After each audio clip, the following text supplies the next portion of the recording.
आज हिमाचल प्रदेश के बारे में चर्चा होनी थी, तो उसमें माननीय मुख्यमंत्री जी और उप मुख्यमंत्री जी और हमारे इंचार्ज रजनी पाटिल जी और सभी कैबिनेट के मिनिस्टर्स को आज यहाँ बुलाया गया था और आदरणीय हमारे अध्यक्ष खड़गे जी और राहुल गांधी जी उपस्थित थे। तो विस्तार से पूरे प्रदेश के बारे में चर्चा हुई, क्या क्या इश्यूज़ जो स्टेट के हैं उसके बारे में हमारी चर्चा हुई।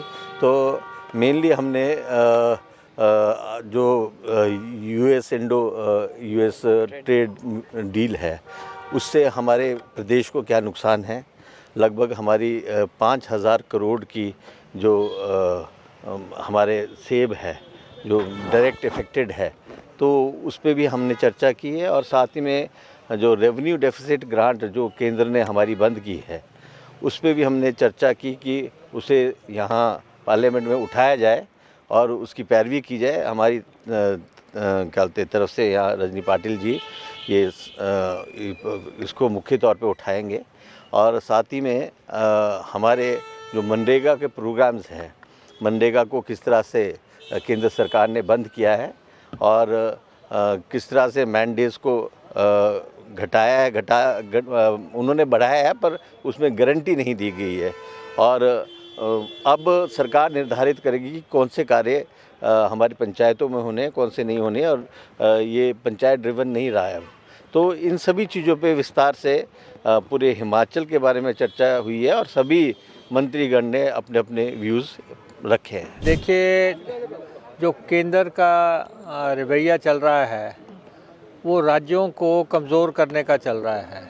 ख़ास तौर पे जो कांग्रेस रूल्ड स्टेट्स हैं वहाँ पे जिस ढंग से फंडिंग्स को जो है रोका जा रहा है, वो बात हमने अपनी लीडरशिप के सामने रखी है। 2-3 इंस्टांसेस ऐसे हो गए हैं जिससे हिमाचल प्रदेश को बहुत भारी नुकसान हुआ है। एक तो पहले रेवेन्यू डेफिसिट ग्रांट का मसला है, वो बात हमने अपनी लीडरशिप को बताई है कि हर साल हिमाचल को 10,000 करोड़ रुपए का नुकसान होने जा रहा है, क्योंकि पिछले 5 साल में ये ग्रांट हमें 50,000 करोड़ रुपए के आसपास हिमाचल प्रदेश को मिली थी, जो बिना किसी नोटिस दिए, बिना वार्निंग दिए अचानक वन फाइन मॉर्निंग बंद कर दी गई। तो हिमाचल को इससे सीधा हर साल 10,000 करोड़ का नुकसान है। और जब हिमाचल प्रदेश बना था तब भी पता था कि ये फाइनेंशियल वाइबल स्टेट नहीं है और लोगों की पॉलिटिकल एस्पिरेशंस पूरी करने के लिए ये राज्य बनाया गया था। लेकिन अब लंबे अरसे के बाद जो केंद्र की मदद थी वो बंद हुई है। अब जो वित्त आयोग का जो गठन होता है उसका काम ये होता है कि जो भारत का कंसोलिडेटेड फंड है उसमें से राज्यों को कैसे पैसा देना है। तो वित्त आयोग की सिफारिशें हमारे पक्ष में नहीं आई हैं और उन्होंने कहा है कि राज्यों को पैसा देना बंद कर दिया जाए। और बीजेपी ये कह रही है कि ये पैसा 17 राज्यों का बंद हुआ है, लेकिन 17 राज्यों में से 12-13 राज्य तो ऐसे हैं जिनकी केंद्र पे डिपेंडेंसी जो आरडीजी के तौर पे थी वो 1% या 2% की थी। हमारी डिपेंडेंसी 13% की है और नागालैंड की 17% की है। तो 2-3 स्टेट्स, 4 स्टेट्स ऐसे हैं जिनकी डिपेंडेंसी केंद्र पे बहुत ज़्यादा थी। तो हम बुरी तरह प्रभावित हुए हैं।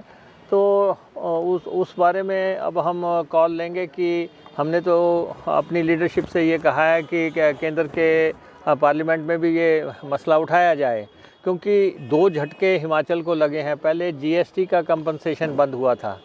जीएसटी का कंपनसेशन बंद होने से भी जो हमारा जो प्रोड्यूसर स्टेट है उसको नुकसान होता है, कंज्यूमर स्टेट को उसका फ़ायदा होता था। तो उस जीएसटी के कंपनसेशन से हमें 16-18 हज़ार करोड़ रुपए का नुकसान हुआ। अब हमें जो है 50,000 करोड़ रुपए का सीधा नुकसान हो गया। तो ये नुकसान झेलना हमारे लिए काफ़ी दिक्कत की बात है। तो हमने ये कहा कि जो राज्यों में पैसा बांटते हैं, 41% पैसा जो है राज्यों को जाता है, 59% पैसा केंद्र अपने पास रखता है। तो हमने कहा जो 59% केंद्र के पास है उसमें से हमारी ज़रूरतों के लिए तो पैसा दिया जाए। हमारे राज्य का गठन ही उस तरह से हुआ है। लेकिन अफसोस ये है कि प्रदेश की जो बीजेपी है वो स्टेट के अगेंस्ट जा रही है, स्टेट के हितों के अगेंस्ट जा रही है। और जो हमने रेजोल्यूशन पास किया वहाँ से केंद्र को कि हमें मदद की जाए, उसमें भी उन्होंने हिस्सा नहीं लिया। तो इसलिए बीजेपी एक्सपोज तो हो चुकी है स्टेट की इस मसले पे, लेकिन हम जो राज्यों को कमज़ोर किए जाने का एक मुहिम चल रही है कि मकान देने हैं तो वो भी दिल्ली से देने हैं, या जो है पानी के कनेक्शन देने हैं वो भी दिल्ली से देने हैं, किसान को पैसा डालना है वो भी दिल्ली से डालना है। तो राज्यों का अस्तित्व जो है उसको थ्रेट किया जा रहा है। ये लड़ाई जो है हम लड़ेंगे, और संभव हुआ तो हम बहुत जल्दी जो है जंतर मंतर पे या लोकसभा के बाहर, राज्यसभा के बाहर पूरी कैबिनेट धरना देगी।